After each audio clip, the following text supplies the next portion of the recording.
What's going on? It's like I'm in a spider web.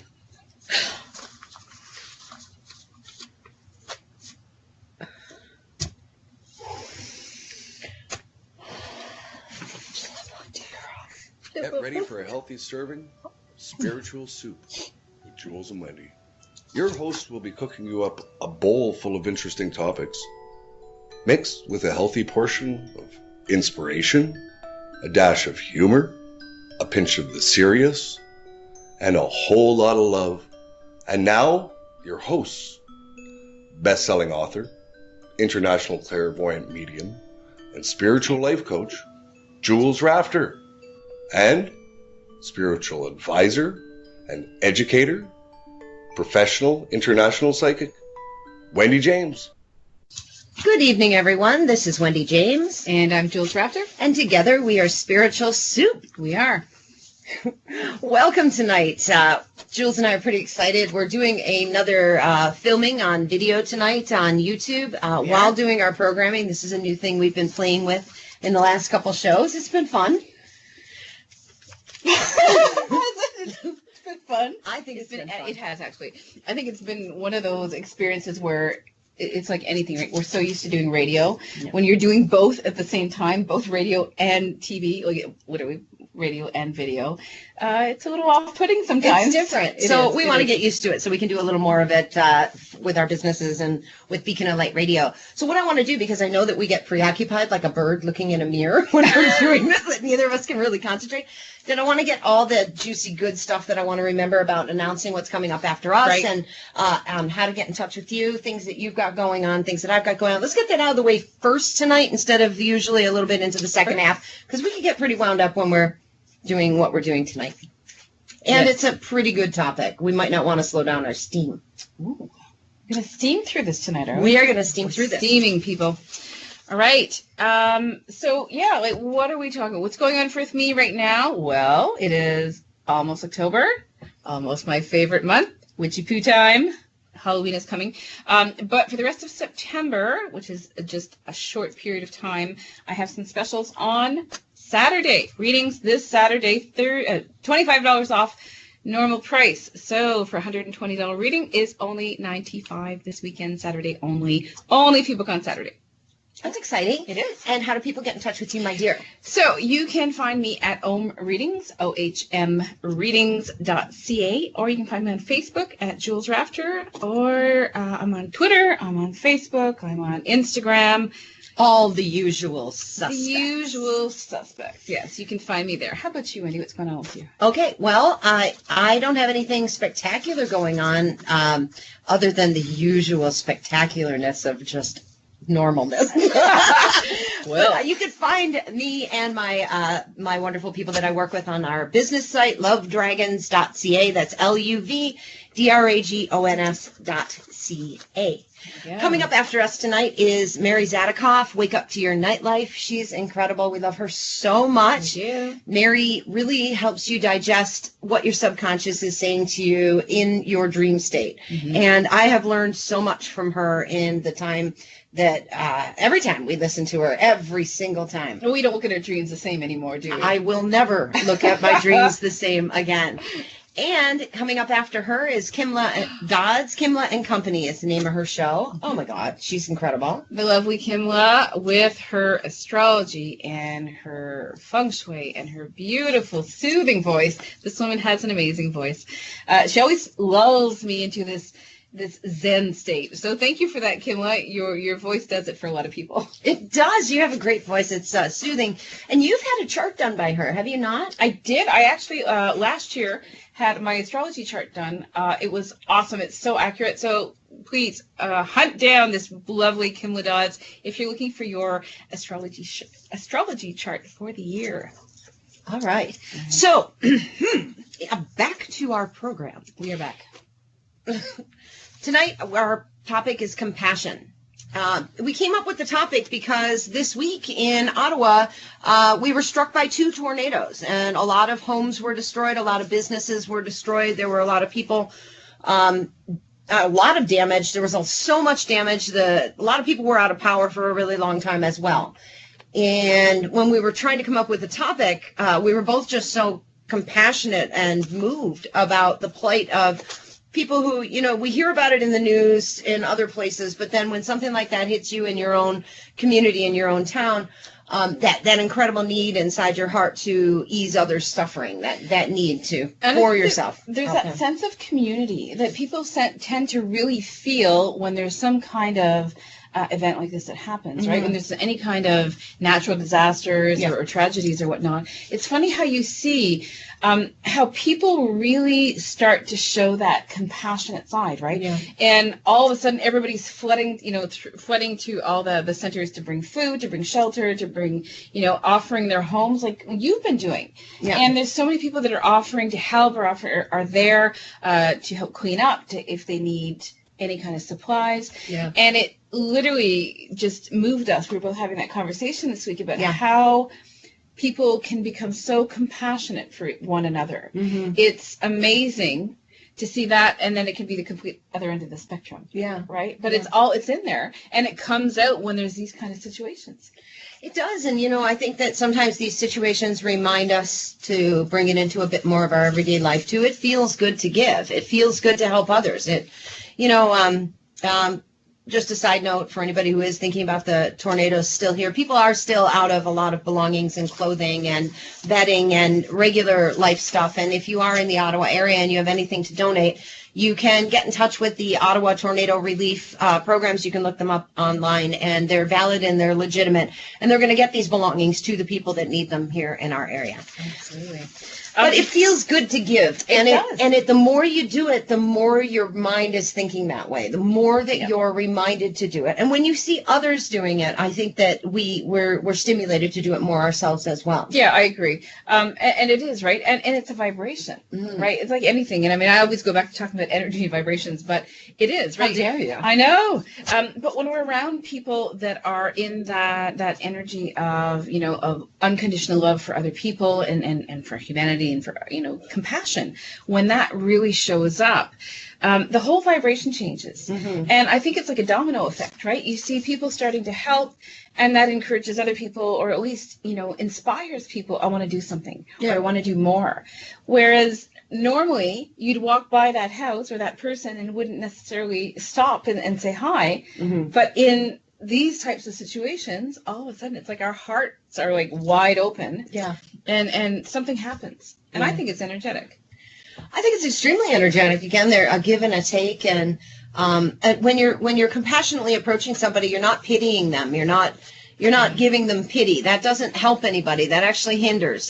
Pity is a judgment. You're peering upon them from an upper place, but to give what you can, to reach out, to understand them, to unconditionally approach them with no judgment, to accept somebody's circumstance gives you the ability to not sway your perception of it by fully just accepting this is what they're dealing with right now. How can I help? Versus relating to it, becoming nervous or afraid because of your own fears. I don't know what I would do. I'm not sure how I would handle that. You have to move past that to be compassionate and stop relating and simply accept. You have to receive what the truth is, so that then from a very non-objective place, you can give where you can or how you can. So even if it's just understanding. So I have a thought here. Why is it then we have homeless people in our cities? Yes. We have people that are here all the time in bad situations, where they don't have shelter, or they don't have food, they don't have a home, and yet we walk by them blindly. Why is it that it takes something extreme for people to show that compassion? I think a lot of people think that it's other people's job to take care of the people in the streets or the homeless, assuming, well, we pay our taxes, there are programs, there are agencies that do this. I'm too busy, I don't have time today. A lot of people don't want to see it. They keep walking past it. Like you say, why do we walk past? A lot of people actually don't look. They walk past and truly actually avert their eyes, or just carry forth, because there's this mindset of, I'm going to run out for a lot of people, or I have to do what I have to do, And then to get out of that, sometimes they may judge somebody in the street to say, you know, that person needs to go get a job, or that person, you know, must be mentally ill, or they must be a drunk.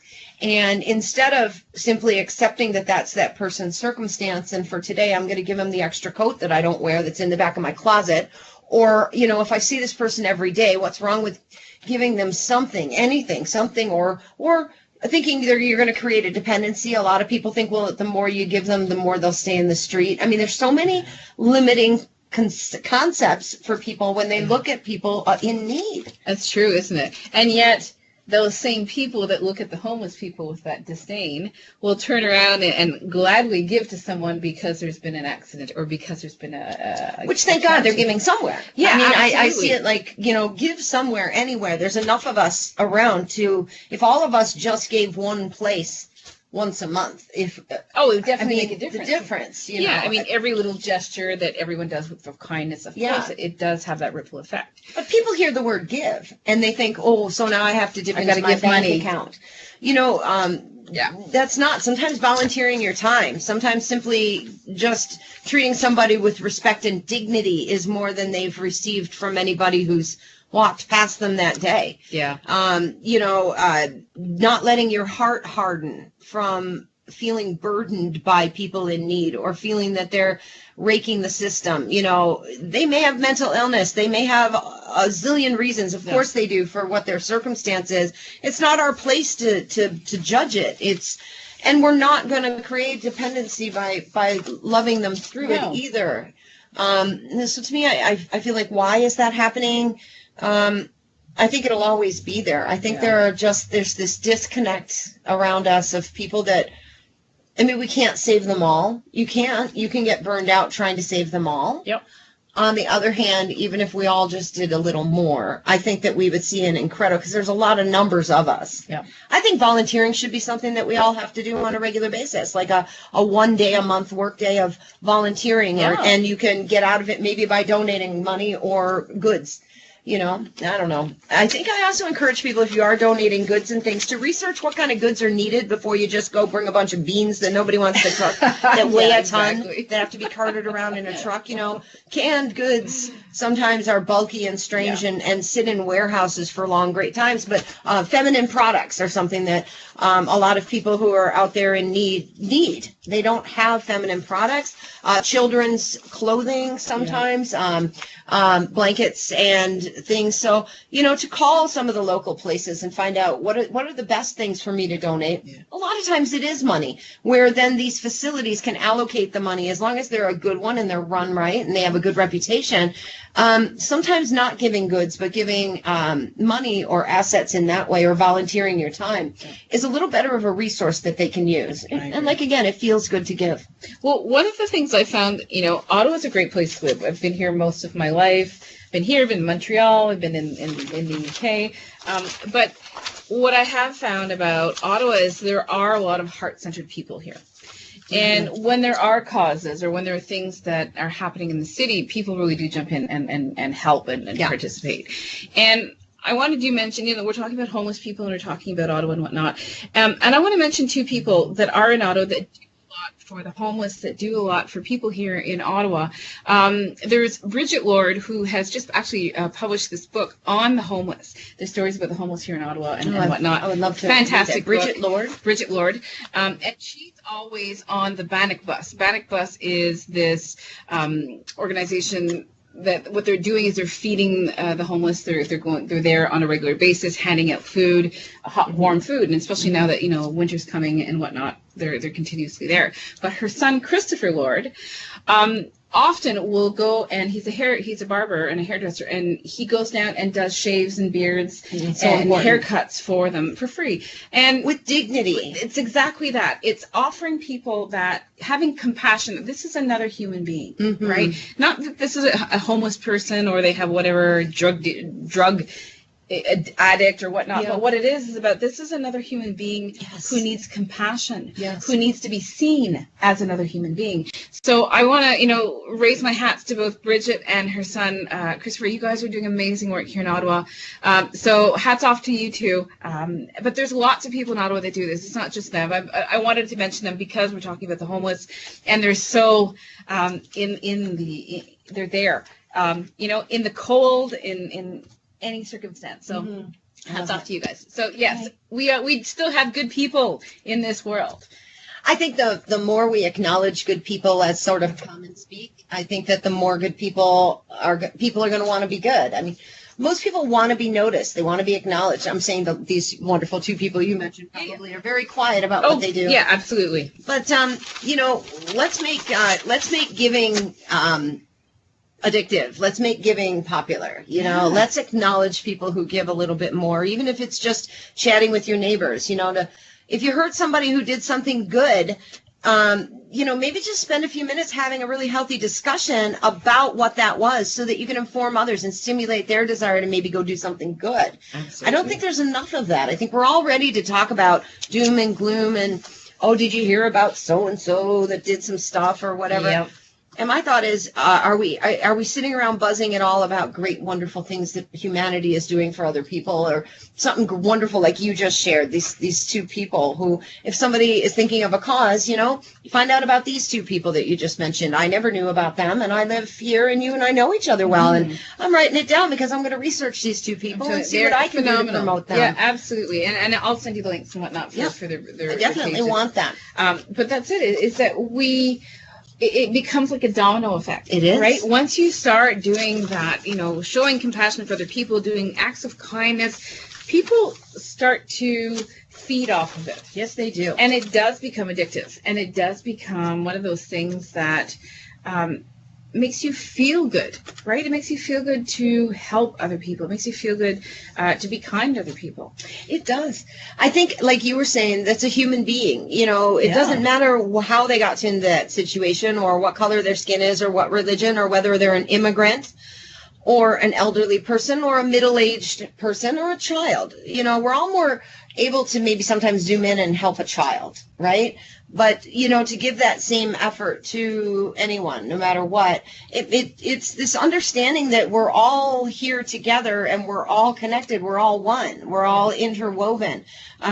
We are all kin to each other on some beautiful, epic level. And when you start to view humanity that way, you break away from the separateness and the stuff that restricts us sometimes from being able to reach out, that need to be above others, or that need to be better than or have more than. And we get back to a place of, if I've got two of something, I can pass one forward. If I have a little bit of something to give, like even in this situation, opening your house up to somebody in need, or their pets, or anything small, give what you've got. And I think, again, it's something that isn't talked about nearly enough. And speaking of talking about, I do want to. I have a pet peeve. Oh, I love these. I have a pet peeve. So I love when people do kind things, when you're helping, when you're donating, when you're spending your time doing things for other people.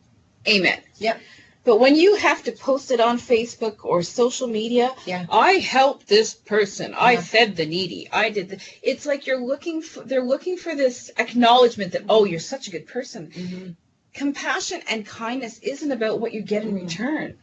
It's literally about doing it from the goodness of your heart, to want to help someone, not because you want something back or the acknowledgement that you're a good person. That burns me. It really rubs me the wrong way. It's interesting because I think both ways of it. I think, yes, if somebody's really kind of slapping that out there for that praise, that's one thing. And I'm talking about for that purpose only. That I think a lot of times it's also good to remind people to help, or that, hey, I suppose saying, look what I did, but to remind people that, that it's okay to go down to a soup kitchen and volunteer, or Yeah, but there's ways of saying it. Like yeah, I you can suppose say, you're right. I the think you're soup right. Soup kitchen needs help this weekend. If anyone's available, Yeah, I'll be and then- there, kind of thing. exactly. Join me down there. There Let's you all go. go together. So you I can don't see- have to be it as like singling out, oh, I'm such a good person because I helped, right? Mhm. Like, that's where I see that disconnect there between. I agree. On the other hand, for me, I almost think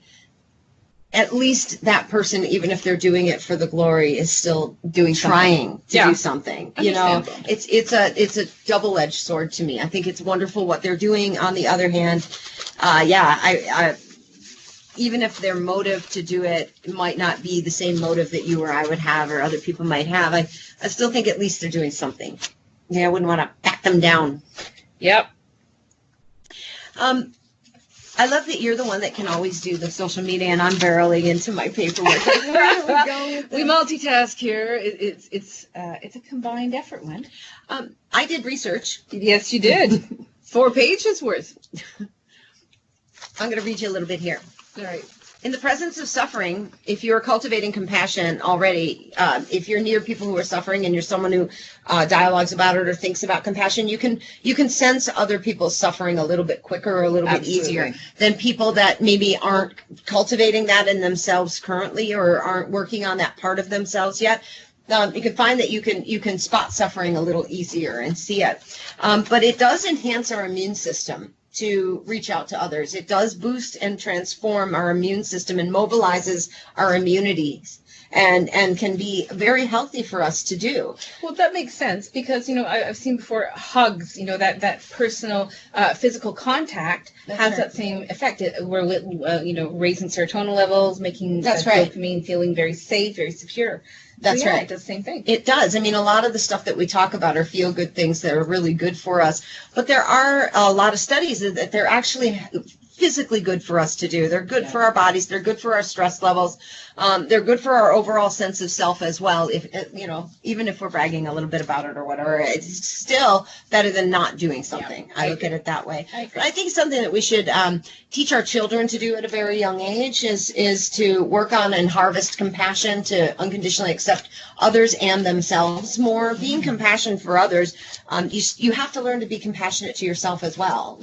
View yourself with gentleness and love and non-judgment, and learning to do one helps you do the other, and working on the other can help breed that healthiness within yourself as well. It's a win-win whether you start outwardly or inwardly. It does cultivate that excitement for you to do more of it, and others around you then are picking up on it. But I think it's something that children should learn really from early on in their lives, for us to make a conscious effort to teach children compassion, and healthcare providers, and for us to vote for people of power that support more compassion in the world and things of that nature, to use our efforts even in our voting process from a compassionate place of thinking about all peoples and thinking about outreach and things. Sometimes being able to, if that's all you can do, to be aware and motivated to make sure that you're voting for things that aren't just about the me sense, but also about others and humanity. I like that. I know. I think it's important. I think so too. One of the things that when we were growing up, my dad used to often talk about, around Christmas time when we were younger, that we should be going to soup kitchens to help instead of sitting at home opening gifts and sitting on our butts all day. Mm-hmm. And that's something that, as a youngster, I remember thinking, oh God, why would I want to do that? But at the same time, when I started to actually think about it, and, he pointed out that these people have nothing. Christmas is the same day as every other day where there isn't anything.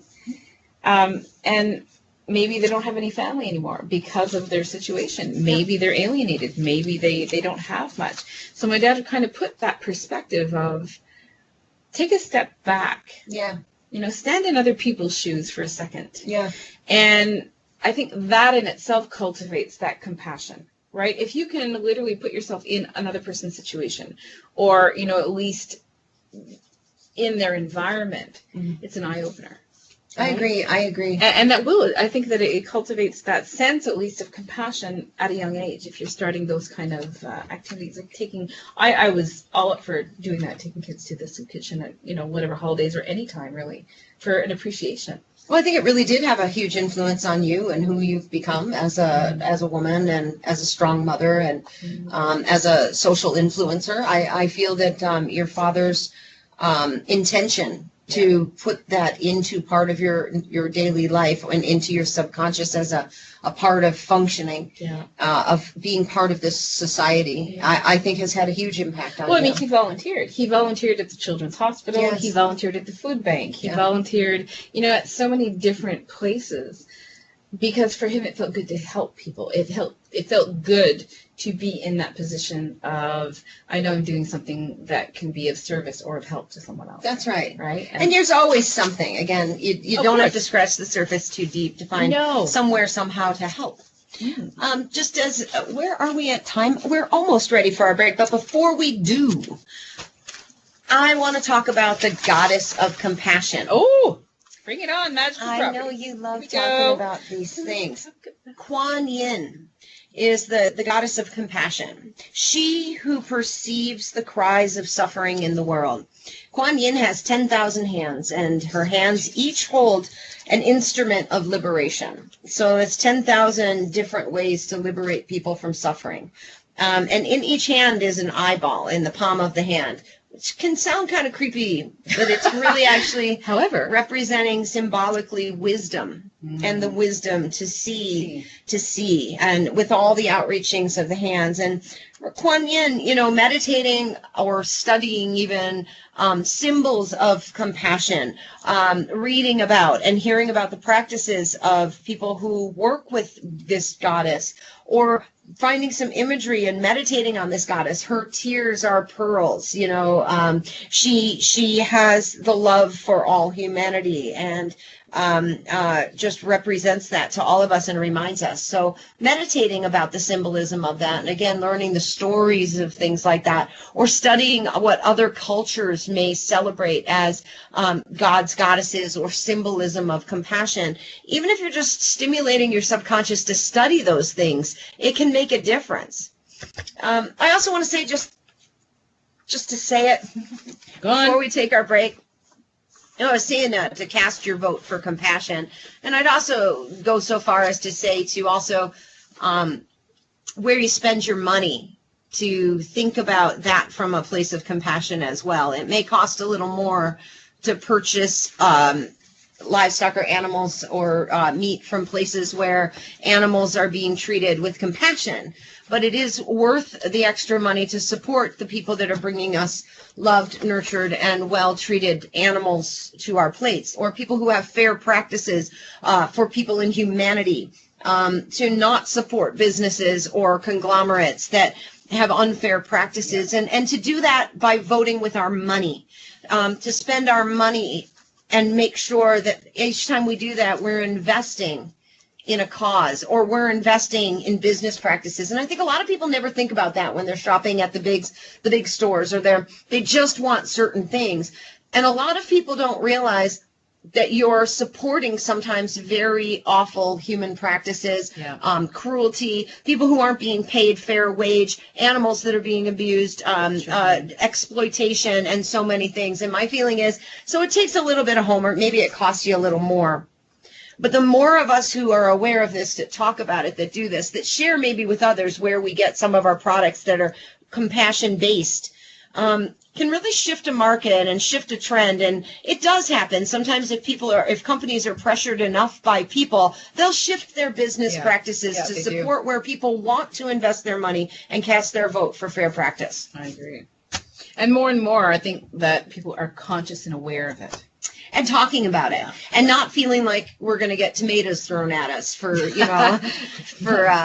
making this kind of buzz conversation. I think it's very important. And on that note, we will have a short break, and we'll be back after this.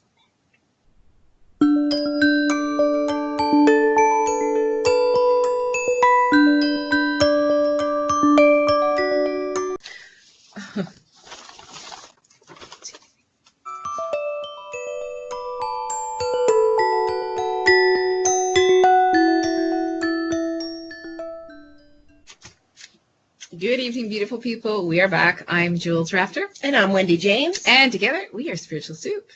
Tonight, we're talking about compassion. Yay. Yay. Yay. Oh, yay, compassion. So many different facets we were talking about. Primarily, the reason we started with this topic is because there was a tornado here last week, and we were talking about people helping one another and all that fun stuff.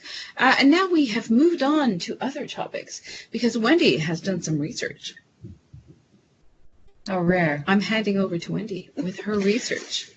Okay. One of the things about really being organic and genuinely compassionate is to not be attached to the outcome. So if I am going to give somebody advice, or if I'm going to help them, or if I'm going to do what I consider to be help, then I cannot be attached to them saying thank you, or to them taking my help if they don't want it, or what they do with it after I give it to them, or how they handle that. My attachment to outcome then skews and distorts my ability to be fully present with their compassion and with their suffering. Because if I'm, again, like you were saying, somebody who's attached to giving for their own status is not really fully present for that person's needs. No. Someone who's using it as a photo op, or multitasking into their device or whatever, and trying to capture the moment. If they're doing it for awareness and to stimulate social awareness, I'd say that's one thing. But if you're sitting there too busy, say, taking pictures of your giving instead of being there with these people, you're distorting your perception of their situation, and you're exploiting it in a way. And my feeling is it's much like, I don't know if you've ever worked with horses. I have, and I do. I love horses. And just like working with a lot of animals, if you're multitasking, the animal knows it. And they are aware. When you're training a dog, you can't be multitasking during the training. You have to be focused. When you're working with a horse, you need to be focused. The animal is sensing, and what might challenge you a little bit if you're not. And to recognize that we are intuitive, receptive, receiving light energy beings that vibrate. And when we're somebody in need and we're dealing with someone who is not fully present, but acts of, giving or doing a gesture, you can tell. You can tell whether that person is organic and genuine. Yeah. They're not coming from a heart space. They're coming from a them space, or sometimes even a judgmental space. That does happen a lot. Wow. Well, I know that was very deep.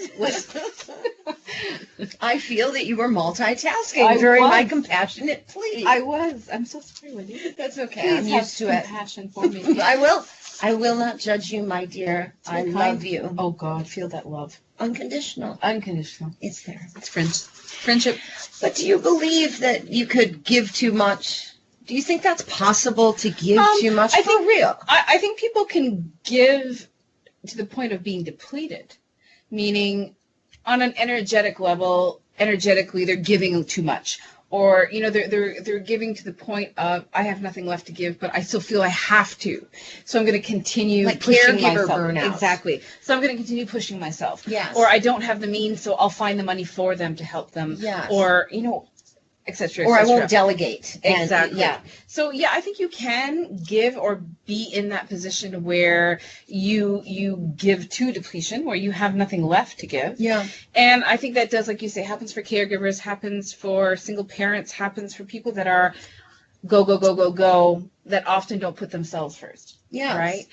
There's nothing wrong with helping people, and God, go out there and help people and be as compassionate as you can. However, if you have nothing left to give, like if you are deteriorating your own health for someone else, or your finances, or even your time, then you have to take that a step back and have that conversation with yourself. How do you do that though? How do you Well, when it gets to the point where you are emotionally drained, physically drained, financially drained. I mean, there's signs that are happening.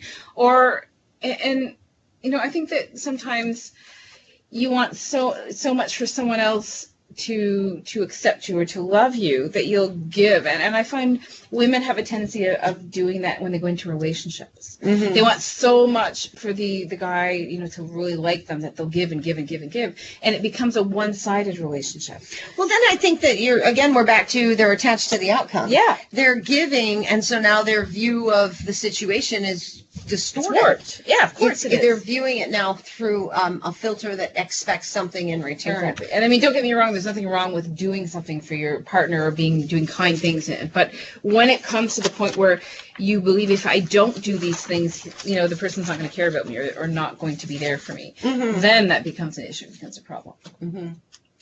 I agree with you. I think, and it does take a really healthy, objective view to sometimes check in on your relationships to make sure that it's balanced, you know, and to be able to view it from a very healthy perspective of, we all go in and out of different waves of time, especially if we're with somebody for a really long time, sometimes it could be their decade or their year and a half or 3 years of kind of working through some of their stuff and we're supporting, and then the tide can turn where it's kind of your turn to kind of shape and mold and rebuild yourself and redefine yourself with their support. And I think that ebb and flow stuff is really important. Yeah, and for sure. It's okay to stand back and take a look at it. And if you find something that's off, it doesn't mean the relationship's doomed. It just means that you have an opportunity to rebalance and to come back and really reprioritize and to open up some really healthy communication. I agree. In my notes. Oh, do tell. What do you have in your notes, Wendy? Well, let me see. I think that, I had a question for you. Oh, here we go. There are a lot of people who think that being really, really compassionate is seen almost as a weakness, that you give too much or that people will take advantage. If you give them too much, they'll take advantage of you, and I think that, again, society is working back to, I think, creating the trend where to be rigid or to be angry or bitter or shut down or separate, that separate mindset is much more a weakness, and being compassionate and all connected and being able to give without fear of being taken advantage of, caring and being compassionate enough for yourself to maintain balance of this. But I think a lot of people get really tangled up in giving because they're terrified that they'll be taken advantage of. And I think that's something that, is really about you a little bit. And if there's somebody in need or someone who you can help relieve their suffering, again, you have to approach it from not being attached to the outcome, and to know that maybe you're going to give this time but not create a dependency, or to do it in a way but still give, and to not be too worried about being taken advantage of because you are in control. But I think the compassion is basically at the base of most spirituality. Of right? course. And it is about compassion for others, compassion for yourself. Yeah. Right? And that's one of the things that I think is important is you can have all the compassion in the world for other people, but if you don't have that same compassion for yourself, how can you be balanced? How can you be giving to others if you're not even, having that compassion for yourself? I know. Right? Because it does. It really affects our energy. It affects our self-worth, the way we see ourselves, and often the perspective, of the world through your eyes. There we go. That's my thought. What is your favorite cause to support? Anything that has to do with children or animals. Mm-hmm. I'm such a pet advocate, and cruelty to animals is got to be the worst thing. Rip my heart in shreds. Cruelty to children or animals, just literally, I can't watch anything like that. So any cause that is saving or removing, any children or animals from abusive situations, I'm on it. How about yourself? Well, I have an add-on question to that. How do you feel about I'm really torn. The compassionate part of me, and I was really thinking about it while I was leading up to our program tonight, is very, very torn on those videos that people post of animal cruelty, or when we're witnessing those. I mean, I don't even want to bring up any ones that it's just so. I force myself to know. I can't watch the videos. Neither can I. I'll scroll down to where I can read the words above it, or I'll push it up so the video doesn't start and I can read what I'm supposed to. I know we're supposed to not turn away. We need to know. On the other hand, where do you stand on those types of videos being out there? There are people that look at that stuff and enjoy seeing it. I don't know where I stand on that. It's a difficult one because I want to bring awareness to the causes, but I'm not sure the visuals. Yeah. I understand it strikes home and it affects all of us, but a lot of people are so affected, like you're saying, you can't look, I can't scroll through. To me, I think it's a fine line of awareness and off-putting people. Yeah. Where, are you losing followers because you're so passionate about your cause that you're ramming it out there in a way that is not considerate or compassionate to people who are deeply, deeply affected by the imagery of these things. And I think that's a fine line. I think that you have to approach your causes from a direction that is mindful of everyone, to not assume that everyone is an asshole who doesn't give. Yeah. But to assume that a lot of the people that are already following your page are probably animal-loving, compassionate people too. Right.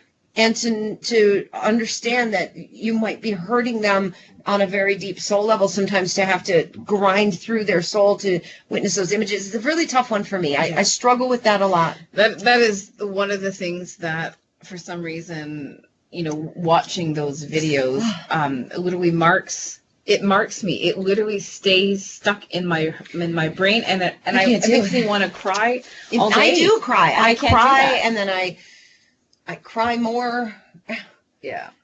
And then sometimes I avoid their page intentionally for a while because I just they're gonna post that kind of stuff. And then I feel guilty about that. Obviously I beat myself up a lot. That's what we're learning here. But it's difficult. I know that we're supposed to know. Yeah. And we're not supposed to look away. I think that journalism is important for that. I think those people that are out there showing us what's going on behind the war, showing us what's happening on both sides of the battlefront, not just our side and not just their side, but the ones that are in the streets risking their lives to show us the people and the conditions. And sometimes in those animal videos, there are people that are filming that I can't even imagine how they can handle filming it and not getting in there and screaming and bashing down a fence and trying to free them all, knowing that is a futile effort. You have to break them down through legal means. You have to have enough documentation, but to be able to stand there, those are heroes. Those people that are filming it for all of us to know are heroes to me. These are important people, and they're there, and the strength that they show, like I'm even emotional thinking about it, is the strength that these journalists show, or these people bringing these causes to us. To me, I can't imagine. I don't think I could do it. I don't think I could, though I would hope to find the strength if I had to.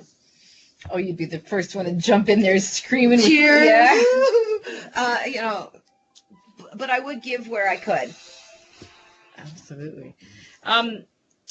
So we're getting close to time is out. Close. Do you want to open up if there's anybody that wants to call in and tell us a bit about their compassionate thoughts, feelings, or emotions, just for the final moments? I'm going to tell you. Do you have the number, Wendy James? I want to have the number. I'm trying to multitask. And how's that working for you? As it usually does. So I'm usually the multitasker here. Wendy, not so much. Here it is. There we go. So the call-in number is 1-260-222-6490.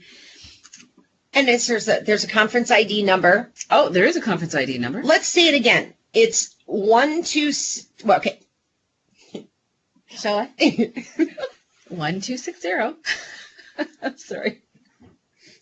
222-6490. Or conference call ID is 126-71041. You did that really well. Thank you. So yes, if there's anyone who would like to call in and share with us their own experiences of compassion, we would love to hear about it. In the meantime, in the Buddhist teachings, our own road to enlightenment is our number one path. But second to that is to assist someone else in their road to enlightenment. And that's important to know. I mean, if you're somebody who leans into some of the beautiful teachings of Buddhism or some of the basics of Buddhism, to meditate on that and what that means. It means that we do work on our own soul and the balance in our own soul and our purpose for being here and our compassionate heart center and radiating love and, outreach. Building it from the inside out so we have more to give, being right with ourselves with right speak, with our actions being right, with our intentions being that for good, and then to go outside of ourselves and help others learn to be more of that through our example is outreach. It is. Acting in a way that others learn from. Every now and then just talking about stuff that others can learn from to grow compassionately is good for our souls. It's good for our harmony. I think we're supposed to be continuously evolving. From now until the last day and the last breath here on earth, I think we're supposed to be. And if we're lucky, we get to old age and we do have that wisdom. We do have that sense of understanding and compassion for humanity. I want eyes in my hands like Kuan Yin. Oh. I will say another thing that's happening to me as I get older in my menopausal state. Do tell. Is crying. Oh. When I was studying this topic, I was even crying while reading articles just about compassion. Oh. And I thought maybe those tears aren't so bad. I think that it's a big topic. It's an important one. I'm passionate about compassion to a point of tears. Just acknowledging that we all need to come together. We need to accept our neighbor. We need to love each other where and when we can, and to not forget those aspects of ourselves, and to not have it just be me, mine, and only ours, but to recognize our neighbors matter too, even if we don't know them, even if we don't understand them. Yep. Feel the love and compassion tonight in our show. And I'm not crying right now. You're not. I almost did when we talked about the animal stuff. I know. You saw it well up in my eyes. I saw the welling in your eyes. Were you afraid I was going to squirt you with it? Yeah. Like, right out in your face? I did. You would have been squirted by a tear of love, a compassionate tear. Oh, Lord. All right. So, anyhow, I do want to mention this. We were talking about posting stuff and whatnot. So I would like to put a challenge out to our listeners. Try and post something positive, something about compassion, something about people doing nice things for others. Use your powers for good, people. Ooh, use your powers for good. But yeah, make it a point. Tomorrow on social media, post something positive. Post something that inspires people to be kind to other people. And until then, that's all I have to say. Goodbye, everybody. Good night.